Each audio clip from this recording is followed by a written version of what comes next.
Hi everyone, আজকে আমি আম দিয়ে পাট শাক রান্না করব। তার জন্য আমি গাছ থেকে আম পেড়ে নিয়েছি, আম কেটে ধুয়ে নিয়েছি। এখন আমি পেঁয়াজ কেটে নিয়েছি আর পাট শাক কেটে ধুয়ে নিয়েছি। এখন আমি চুলায় কড়াই বসিয়ে দিব। কড়াই বসিয়ে দিলাম, সামান্য পরিমাণে তেল দিয়ে দিলাম। আমি আমার পরিমাণ মতোই তেল দিলাম। এখন আমি পেঁয়াজ দিয়ে দিব।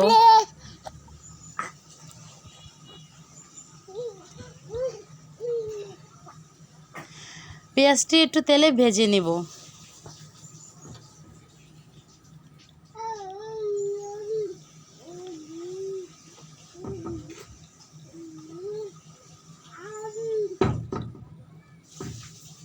আমার পেঁয়াজ ভাজা প্রায় হয়ে গেছে।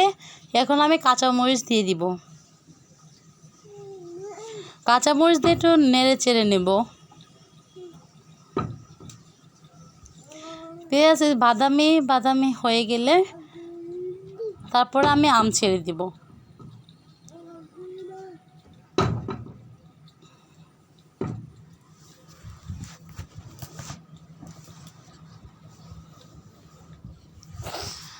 পেঁয়াজ বাদামি বাদামি হয়ে গেছে।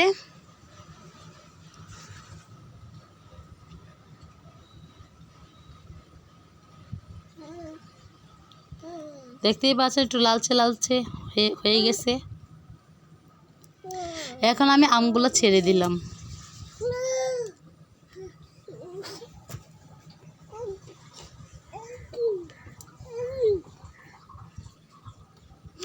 আমগুলো পেঁয়াজের সাথে একটু ভেজে নেব।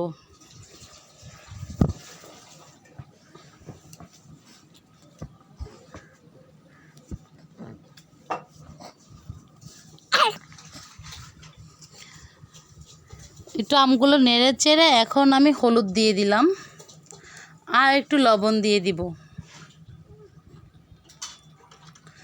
লবণ হলুদ আমের সাথে ভালোভাবে মিশিয়ে নিব।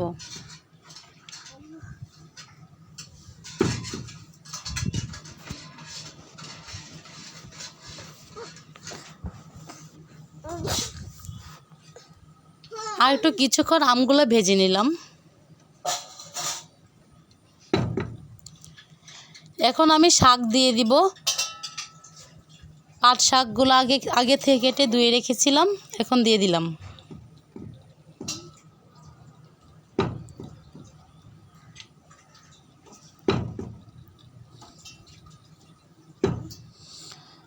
শাকের সাথে আম ভালোভাবে মিশিয়ে নিব। মিশিয়ে একটু শাকগুলো একটু ভেজে নেব।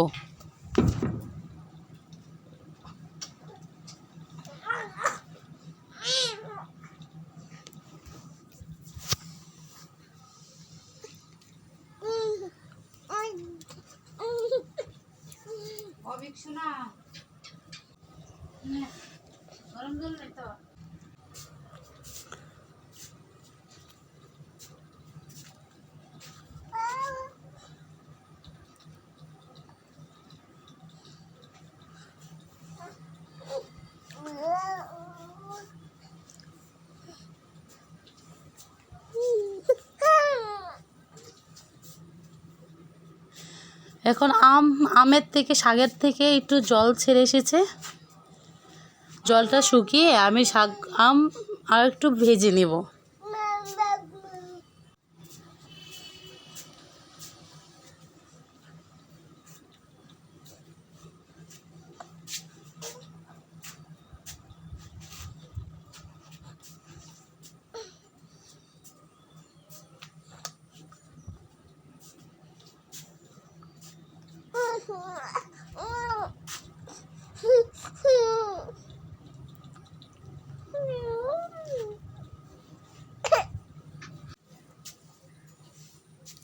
শাক আম ভালোভাবে ভাজা হয়ে গেছে।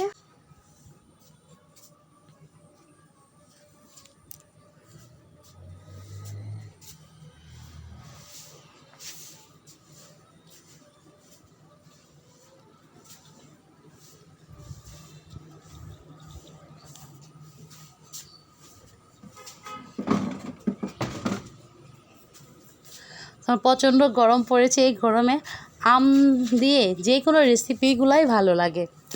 আমার শাক আম ভাজা হয়ে গেছে। এখন আমগুলো সিদ্ধ করার জন্য আমি সামান্য পরিমাণে জল দিয়ে দিব। এবার একটু নেড়ে চেড়ে নেব।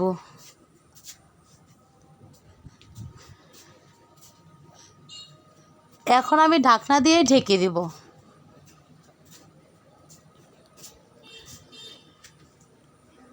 কিছুক্ষণ রেখে দিব, 2-3 মিনিটের মতো। ততক্ষণে আমার আম সিদ্ধ হয়ে গেছে। এখন আমি ঢাকনা খুলে নিলাম।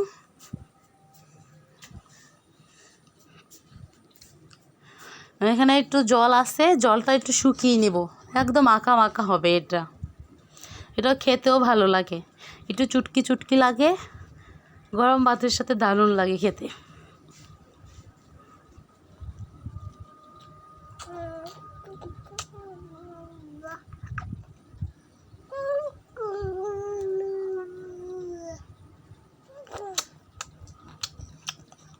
এই তো অনেকক্ষণ আমি একটু জাল দিয়ে জলটা শুকিয়ে নিলাম, একটু মাখা মাখা হয়ে গেছে। আমার শাক রান্না হয়ে গেছে।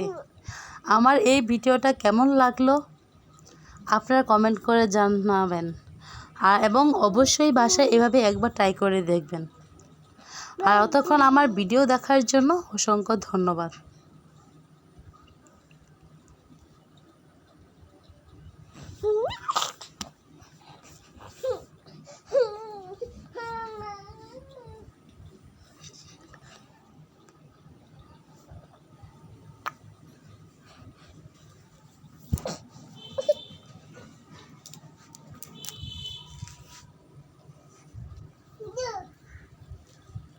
বাটিতে নামিয়ে নিলাম। আপনারা এইভাবে একবার ট্রাই করে দেখবেন।